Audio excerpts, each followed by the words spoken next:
Abbas Ahmad. Aye. Galatoma. Ani waanuma gabaabaa tokkoon kaasa baaba. Wanti gabaabaa wanti ni kaasu ani jalqaba akka dhuunfaa kootti yaadanii mana sanatti qabu ture. Namni tokko gaafa waa tokko fidu hin dubbanne yaada koo dubbadhee hin xumuranne diktaaterummaadha kan inni mana isaarraa gadi na buuse. Me kompliiki godha ijoollee. Eenyu biraadha sagalee kan jiru miyuutii godhadhaame. Takka godha gabaati. Eenyu kan miyuutii banee jiru dhiifama. Qabadha. Okay. Warri kan miyuutii qabadha. Dhiifama ishee. Irra qabeera laana. Doktor dhiifama. Na offolchaas yoonni aasaa dogongore dhiifama. Sirreessa. Isa jalqabaa ani akka dhuunfaa kootti jalqabaa kaasee hanga xumuraan dhaggeeffataa ture. Yeroo asliin laayivii seenus jechuudha. An akka dhuunfaa kootti tokkoffaa eenyu kan miyuutii banatee jiru eessaadha?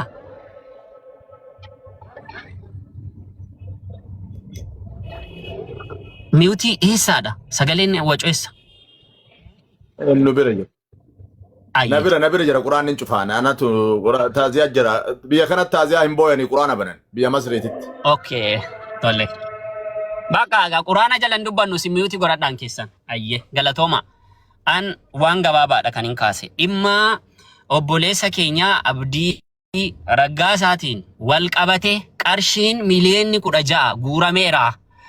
Inni kunuu hin ga'a. Inni kunuu raafaa jedhee obboleessi keenya asii kaase.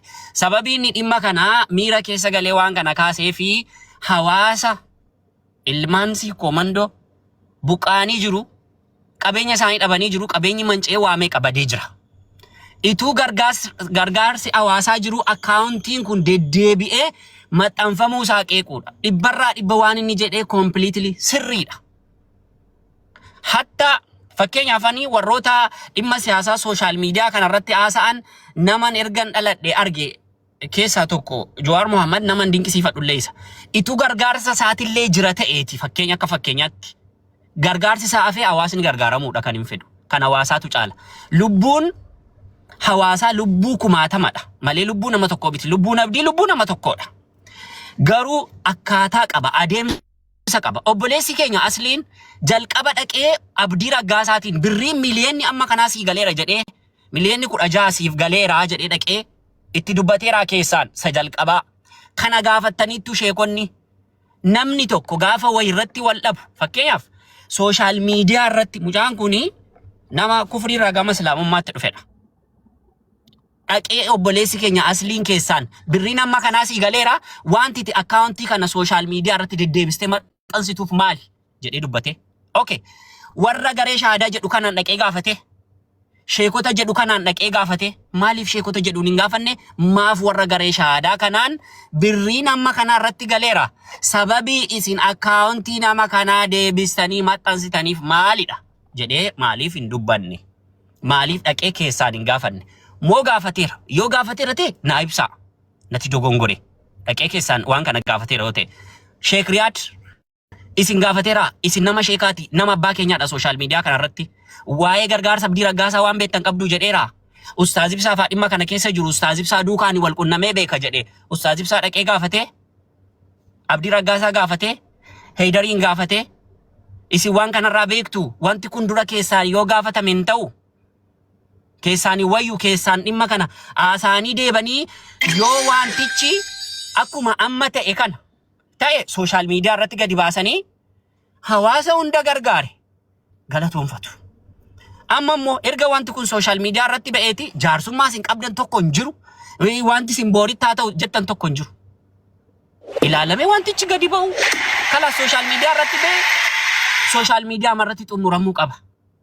An dhimma isa kanadha kan hin dubbadde. Inni biraani waanumti sheekotaa walitti sababii imtinni sheekotaa walitti hidhatuuf maali? Akkaawuntii isaa ofii isaa maxxanfata yeroo hunda.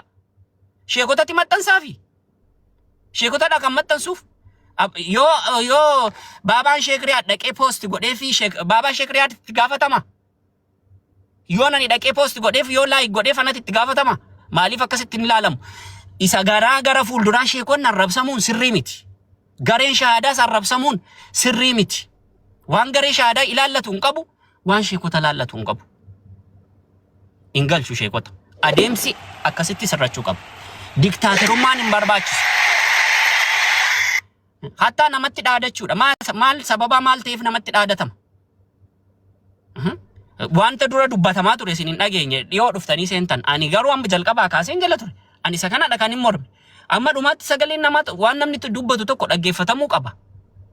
Naan amma fuudhee kan na darbate baalageen kun hidhee na arrabse. Ani garuu isa na arrabsu. Abbaa seenaadha. Abbaa manaa haadha seenaadha. Dubartii kabajamtuu jala jira. Ilmoo bareedduu jala jira. Hin arrabsu baalagee jedhee waan barbaade jedhee namni tu na arrabse. Hin arrabsu. Walaakinii akka dhuunfaa kiyyatti namni kun keessaan gaafatamuu hin qabu abdii makana yoo keessaan gaafattan maal ta'a jalqaba. Isaanoo keessaan gaafadhu jettanii dhimmi isaa kunoo dhimma ajaa'ibaadha. Keessaan dhaqamee gaafatamee akkaawuntii lammata sooshaal miidiyaa kanarratti maxxansiin gargaarsa hawaasaa jira. Hawaasa diida bulaa jiru jira. Hawaasa beela'aa dheebotaa jirutu jira. Hawaasa manni irratti gubatee jira jedhamuun hin danda'amu.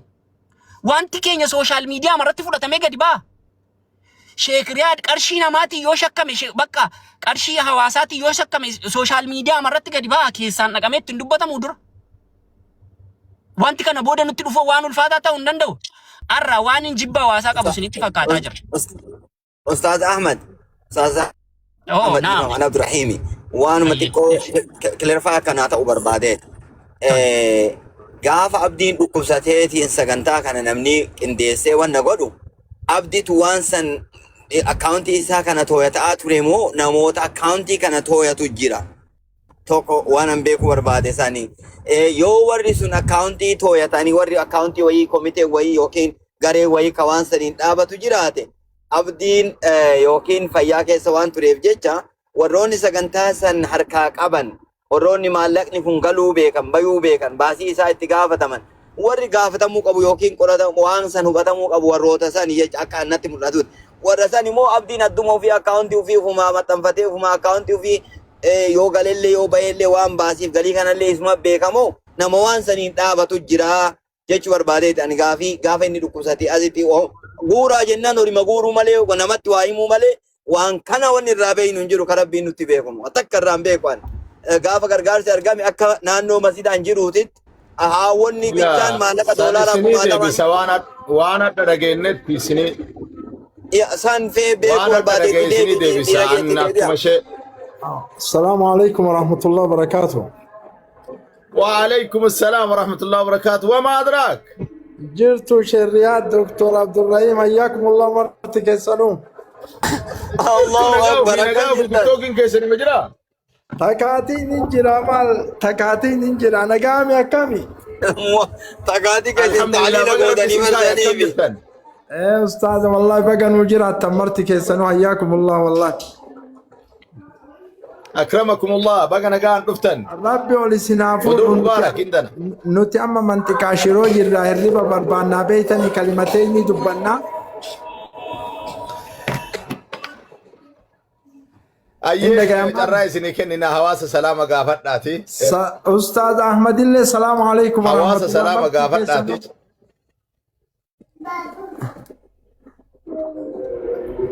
أستاذ أحمد اللي نجلا عريران هنارين جل على لا كنجلا أنجر دائما ما جارا نجلا فيه. دبي غري أبسمان بيرلو فنيبر وان هتون أرجنا ميديا كنا رت أبسام بيرلو في ناساني بتكو ويا قبنا أحمد يكيه وان غري ودمار كان أكن وجانيد ودمار كان سالاي ما يلونيال سال سمام سم ما يلونيال إندو من الشال إنيال جيتو كسر بيجر أندور. سجله ما أنتولش ناره سجله. سني بروان غري خرافي دبي توري اسما ارغن الراغورا نيجر اورومون اللي نموني اسن دبي نم همنان جلبان كايات تنكوني في دبي نور ميديا غرغر كنا في حمتاتتي حلي اما كما بتيو دوبت اللي دبن انن تاتو اسن انزرناينا همنا في متين اللي كجرارو وان إسامو دته قاب توكو صلاة دوها قويا تكتي صلاة رسول جت عائشاني جدين نمن توكو شيك كي يدو فيش يسين فدي ست لك يا أبي هريرة اللي وان براهيم جنان توكو اللي وان براهيم جنان هنا رارسانمو وان أرجهيم جي كاميراتو سيئة جراني شين أكس صح إيه كاتوكو أولي سن كاتوكو أولي أول سكادة امتقافة توكو أرقم تدبين مرتو سيئة جران أما دبين كاتي بفلولاتين كات أما رغاتني أستاذ أحمد أكا وبعد الرتي دبين بفلولاتين كات كاليس منك يسيني عبدين منك يسيني نمني باي إنسين نمرتو ولين بوني محمد اللين جرا نمني برو اللين جرا دكتور اللين جرا نبرا تاسا بوي جنان نولي ولمان بوني حقيقة مليون تربان نجالا هقم تسجالا هنقاتي جري غافت يكنو مليون تربة هنقاتي مليون غرا كوداني ويتي دولار كوما شنتمي شني جنان برن نموتك نورا ربي صداتو قام الدنيا تدودي بسنة دب شنين برن ودب فوتو شوفا وانتنا جنيلي إنولو في أنكيستو دبادي ورا بيكيس جرو أبوتا قبينا كايو artistoonni dhibamtu guutuu an shaffane jedhu kunniin eessa jira xilaawun gassase ana shaffana ebalu dhibame ana shaffana warri jedhu kun adda kunillee maalum kunillee manamaatiimi eessa nu jalaa dhaqee qalbiin isin ko eegaara jedhee bira lufe almuhim wanni amma isinii mudhate kun dhugaadha akka jilba dubbiititti dubbiin ammoo jilba eeggatee dubbii ka'ee miti dubbii tanatu wallallaaqee mucaa dhaqanii wannaa jalatti tuttuqan yoo tuttuqan ammoo samoona ummanni keenya kaarsii kaaga buqqa'e kana gargaarsi hedduun dhufaa beek jedhee bira lufaan tokko yooma waa godhuufi illee dadhabe isaan irratti isaan jalaa biizii godhuun barbaadu hawaasa kana hamma taate tanaan cadhisee bira lufe gaafa maraa ulumaan hojjetaa turree quba qabdaniin beektanii yoo akka kennallee ufitti illee fudhattaniin gargaarin bakka nu gargaaru dhuftanii nu gargaartee nu bira dhuftan ammaan waan jiru kana isin hin zannaayinaati hamma taateen dubbiin dhugaadha miidiyaa rakkaate ka'uun turre eega kaate hoo lolli dhadhaa waliin dibu inni illee aaree ka'e takkaa lolli dhadhaa waliin dibu warmee takkaa na eeggadhu gaafa jedhe namni suni sodaate namni gaafa aaree ammoo biyyee nyaadhatu bakka kan sittaa'u waan biraan soqatu jaarsatu jaartii qottoonna yabbeeraa kiyya qottoo bocaa beektu qottoo bocaa tana fuudheeti darbatee asuma mataa kana lamaan irra kaa'e jennaan achitti yoo qottoo kana irraa akkana fuudhu laphee kana fudhee muka qottootiin mataa ufii akkana qabattee lapheen isin haftee jetteen laali wallaahi ummata durii kana lapheen maan teessan haftee jennaan laphee tiyyaa qaaxxaatuu haftee garuu waan biraa dhabdanii akka qottoona fudhattan jennaan aarii waa nama filachiiftii je amma isinii galaara mucaan illee bifa aariitiin ol ka'e haga bifa aariitiin ol ka'etti akka arrabaallee godheelleen waan irraa dhaga'e irraa sa'a sanitti sheeriin aggoonaan dhaqee anini sheekoleellee itti gaafatamummaa kennuufi osoo hin taane gariin namaa akkuma argaattan isinuu dubbattaniittanii wanni akkanaan jira haa ta'u hamma taateen inshaa Allah isaallee sirreessinaa isinillee hin zannaayinaa xiqqoo yoo san isinis bifa aariitiin haasoftanii bifa aariitiin waan haasoftaniif eenyulleen kennineefi innillee qalbiin isaa sa'a san keessatti waan itti jiruu fi waan arge namni gaafa dhugaa harkaa qabu bar dhugaa qaba jedhee gaafa waa harkaa qabu hanga waan san addaan baafatutti tokko sani ammallee namoonni jalaa arrabsaa turellee wanni sun mummufachiisee ol ka'e almuhim gara keenya dhufuun homaa rakkoon qabu nu waamamuun rakkoon qabnu maali jennaan sheekkan nuu miti maadaa qaala anifaa jedhan muhammadiin alayhi salaatu wassalaam qad tahammalu ummata kana baadhatanii turan ambiyoonni badaa keennallee mishaa keennallee wakadhalika antum ululamaa qudaatuna wa qudwatuna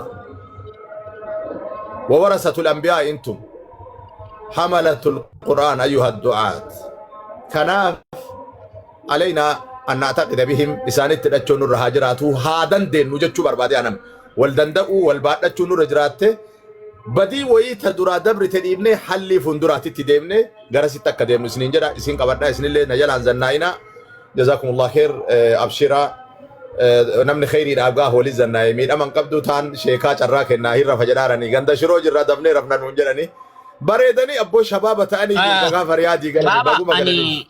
Ani jala taa'een dhaggeeffadha gadiin bu'aa dhiifama. Amma dhimmichi yoo amma reefu waatiin ija koo dura dhufe beektu maalti dhufee komentii tas jalaa barraa jira.